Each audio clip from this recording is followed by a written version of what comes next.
Hi, this is a general training video on how to use the variable query report tool in EmpowerDB. We're going to be using the demo version of the database, so you're going to see field names that are not the same as in your version of the database, but hopefully you get the idea. And also, we're going to be going from learning basic concepts and gradually transitioning to more advanced concepts. If at any part in this video you feel like you get to the point where that's about as complicated as you can get, no problem, pause the video, use the skills you've already learned, and maybe some other time you can come back and watch the rest of the video. All right, the variable query report, we're here on the home page. We're going to click on reports in the top right. And the variable query report is the first one we see in the list of built-in reports here. So let's talk about the different fields that will show up in report criteria. Not everyone will see this, but if you have a more complex database, you might have more than just clients. Maybe you have clients and some forms and maybe volunteers. If you have another type of data, you'll have the ability to switch what kind of master table you want to run a report off of. So we'll just do the rest of this training looking at client data since that's what everyone has. Now, what variable do we want to run a report off of? So here's our list of variables. So let's say we want to run a report off of marital status. All right, that's the variable we picked. We can click this plus button here and say, I want to report off of another variable. And let's do education. You can just keep going on and pick all the different variables you want to include in the report. All right, so that's what we're going to see. Now we need to decide who we're going to see it about. So here are the clients to include. So the first thing that we have is we defaults to assuming that we want to look at just a certain set of active clients. So maybe we want to only show people that were active so far in the first half of this year. And we're wanting to look at clients active in all programs. Now, what does active mean? Well, everybody has a slightly different, there's one of three different ways that your site is set up to do it, so it's a little hard to explain in this video here. But if you click on this little blue arrow there, it'll open up a help file that'll explain to you how your site does this. But it really should be pretty common sense. If you have a shelter, it's going to be whoever's in the shelter during that time. If you have a non-residential program, it's generally going to be people who are served in some way or another in that program. But the specifics, actual database specifics, you'll have to click here and read that. So let's say we want to only see people in the shelter program. We could do that. Let's say we want to see people in the shelter or transitional housing program. So either of those. We can say shelter or transitional housing. Let's say we want to see people who are active in the shelter program and the community program at the same time during these dates. So that's why we would say community program, instead of having this be an or, we would do an and. So this means the database will know it has to be both of those together. Let's say we want all programs together. That's what we had originally. What the database is going to do is it's going to find out who's active in the shelter, who's active in transitional housing, go through each single program you have, and put all those clients together. Now, of course, a client could be active in shelter and community program at the same time. It's not going to include that client twice. It'll know to make an unduplicated list of clients when we say all programs. Okay, so you'll be using active clients the most. All clients, that just will run a report off of every single client you want in the database, which sounds fun, but really doesn't have a lot of practicality in most cases. And a lot of these other ones are so not often used enough that we're not going to get into that in this video. Okay, so let's just run this report now, and we'll talk about this stuff a little bit later. Run report. Okay, so we had 38 clients who matched our criteria. And our criteria was people who were active in all programs from that date to that date. And here's our results. So we have our marital status, and pretty basic. Here's each of the options. Here's the number of people. Here's the percent of clients that are single or never married. And then valid percent, this is the percent of clients when you don't factor in that some people were unanswered. So notice how this question has a pretty high amount of unanswered. So, if you wanted to say that, well, 18% of clients that we know about are single and never married, but if we were going to continue the trend and assume that this 47% of people were the same general distribution as these, then that would mean that 35% of our clients are single or never married. So depending on what kind of information you're looking to produce, you'd use one percentage or the other. All right, so what do we do about these all these unanswereds? We have 18 unanswereds. Who are these people? Anytime we have a variable with options, we can click the option name, and this is a list of all the people inside of here. So maybe we can say, oh, well, I know what Elizabeth's marital status is. We can click on her name, and then we can go fill it in. So now we have she is single and never married. Save changes. All right, and now we only have 17 unanswered. So this could also be a great way for you to kind of do check on the quality of data, where you run reports off of variables and then see who's unanswered and take a look in there. And then obviously we can look in these ones to see who's there as well. All right, and education, that was the second variable that we had on our list. Okay, so that's going to get you a lot. It's going to get you pretty far. Now let's take a look at variable condition and some of these other things. So maybe we want to see people who were active in these programs but also met some other criteria. So what about only the people who have a primary race of Hispanic and Black?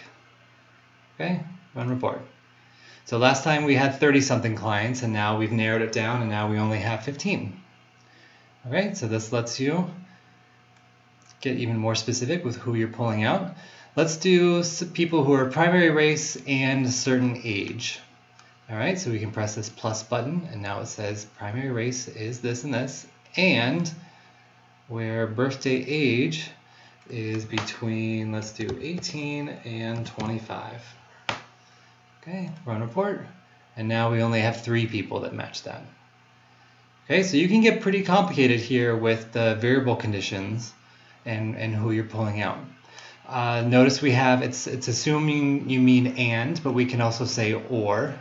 So now this will tell the system, I want people who are Black or Hispanic, or I want people who are between 18 and 25. So now when I run this, we're getting a lot more people because we're either matching this condition or this condition. All right, and we can keep adding on things here. So maybe 18 and 25 or veterans. And now we have even more people. Okay, and it's assuming that you want this to be or as well. If we had it switched between or and in this way, the system wouldn't know if you want it, how you want things grouped. You would need like parentheses to say this and that, or this and that, or that. If you're trying to do something that requires more complication than what the system can do for you here, you're probably going to need to run over to the all-in-one report. That report is a lot better suited for making a lot more complicated queries like this. Okay, so let's get rid of some of these and simplify and say, okay, Black Hispanics, and we only want to see people who have received a certain activity. So maybe only the people that have received counseling during these dates that we put in. Or only people that have received counseling from a certain user during this time. All right, just one person. Okay, and obviously we don't need this variable condition. We can just set this and say, show me the only people who received counseling from demo user during these dates in all programs. Run report, 6 people. Okay, so again, you're just different ways to filter who you're looking at. The system will find a list of people that match the criteria you said, and then it will find the results of those fields that you asked for. All right, our next level of complication comes when we start looking at point-in-time variables. So when we went over here, we said marital status, and that's variables only ever answered once per client. But what if we picked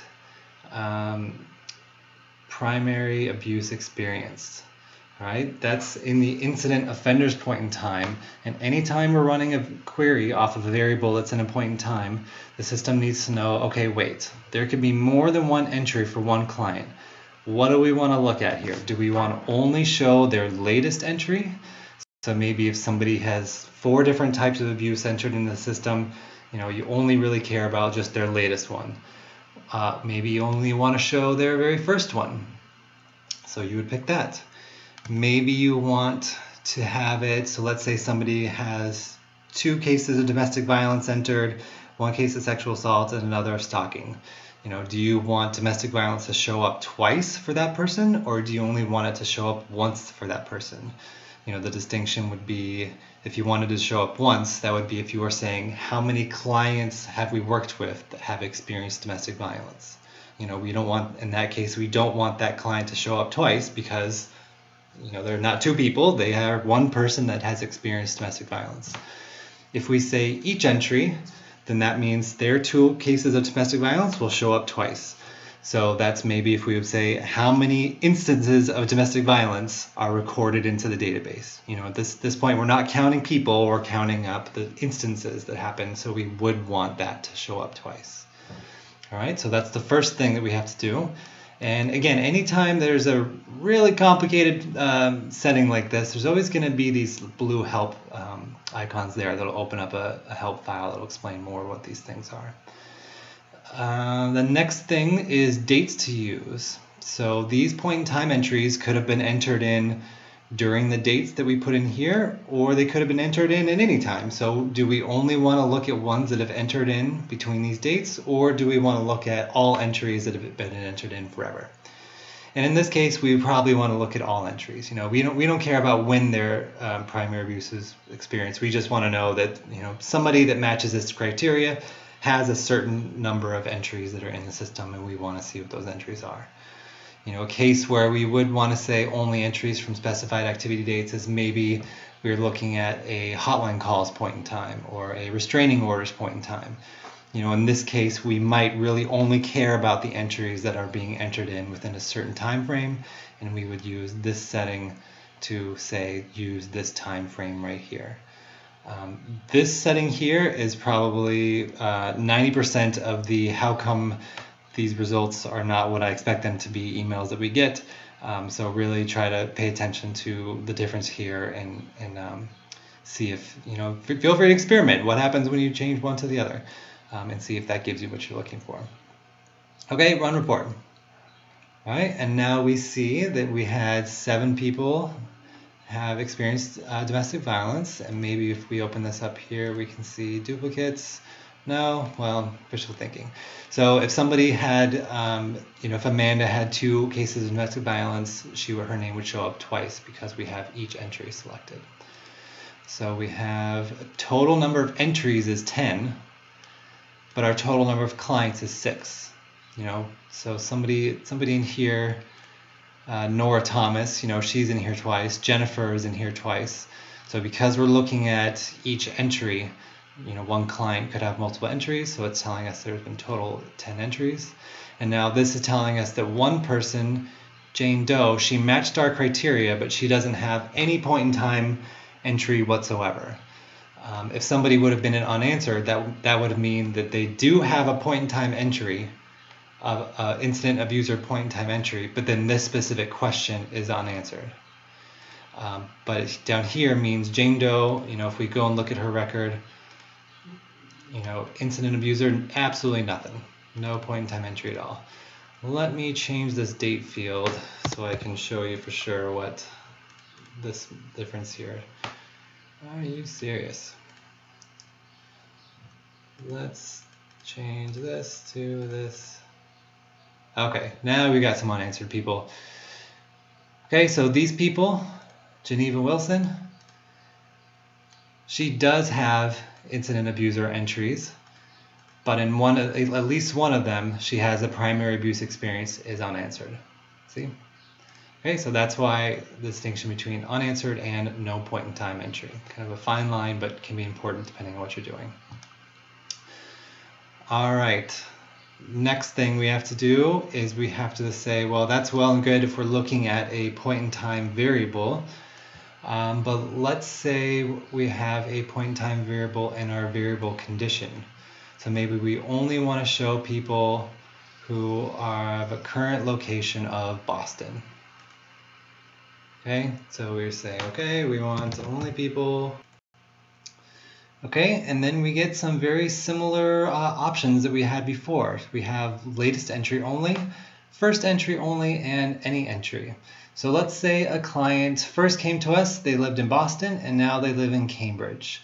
You know, maybe we only care about where they live currently. So latest entry only would mean that their city of Boston would not count them for this report because their latest entry is Cambridge. Maybe we care about where people have lived when the first time that they came to us. And in that case, this person would show up. And then any entry means it doesn't matter first, last, middle. You know, if they've lived in Boston, we want them to show up. And again, do we want to only count the entries that are in our activity dates right here? Or do we want all entries from all dates? Again, it's very common for people to you know, just having this setting wrong is the reason why their report, you know, everything else is right except for, I just got to get the setting. So in this case, you know, current location Boston, you know, we probably don't care about when we knew about them living in one place or the other, because somebody could have been living in Boston when they first came to us 2 years ago. We would still want them to show up as living in Boston when we run that report and not just isolate it to the entries that we put in these dates. Okay, so let's run a report and see what happens. All right, so it's good to reiterate here. What we're doing is we're finding a list of clients. We say we want, starting with people active in these programs, then we're narrowing down by people active, but by people who have a current location of here, here, and here. And then it's the system is getting a list of clients, and now it's finding the question, primary abuse experience, and filling that question in with the data from those clients. Now that is what the system always does unless you have this one particular case. Let's say your variable condition is who was the abuser, and we want to say current spouse, partner. Okay, and any entry, so any entries that somebody had a current spouse, partner was their abuser from all dates, we don't care, run report. Okay, so in this case, the system isn't pulling just the clients. What it's doing is it's saying, okay, here are the clients I'm including. And now you're asking about who was the abuser. So that's a question that's inside of the same section as the question that you're looking for results on. So you're probably looking for only the primary abuse experience where the abuser was current spouse, partner. So in this case, we're looking at total entries matching variable condition. So this isn't looking at clients, these are looking at clients and the entries that matched what your variable condition was. So it's just a slight change of wording, but it's a kind of a distinction I want to make clear there because it's the one place where maybe it's doing something a little bit inconsistent, but probably still what you were expecting the system to be doing anyways. All right, let's take a look at doing one more thing here. I want to show you what, first of all, what it would look like if we picked, just to reiterate that, current location. And we'll say, okay, each entry, all entries from all dates, great. All right, this one, it's primary abuse experience. That's in the same variable condition as what we had. Total entries matching variable condition is 9. Then this here, it's not in the same section. So who was the abuser is a whole different section than current location. So in here, it assumes you mean just clients. You know, you're looking at clients and we can't link up one thing to another. All right, notice when we pick current location, we have cities. That's the default in the database, but we can change this. Instead of saying city, state, country, we can just show us counties and parishes. Thanks, Louisiana, for making me include parishes in there. Let's run this report and see what happens. And now we're looking at, okay, here's our Massachusetts counties. Everybody's lumped into there. and that shows us by counties. We can also show us by states and by countries, because why the heck not? So there's some other variables in here that will give you that same some extra options. Let's say we did birth date, age. Now this one, what it's asking you to do is come up with some age ranges. So it's just showing you it's not assuming this is what you want to look at, but it's just showing you the format in which we want to put this in. So let's say we want to do 0 to 18, and then 18 to 25, and then 25 to 30, and then 40 to 50, and then let's just do jump ahead to 90. Okay, and now when we run report off of this, now it's grouping all the ages together in those age ranges that we asked for. Okay, so 0 to 17, 18 to 24. The other one that this will happen on is any kind of date fields. Let's pick something like date of first contact. That's a common one that you might do.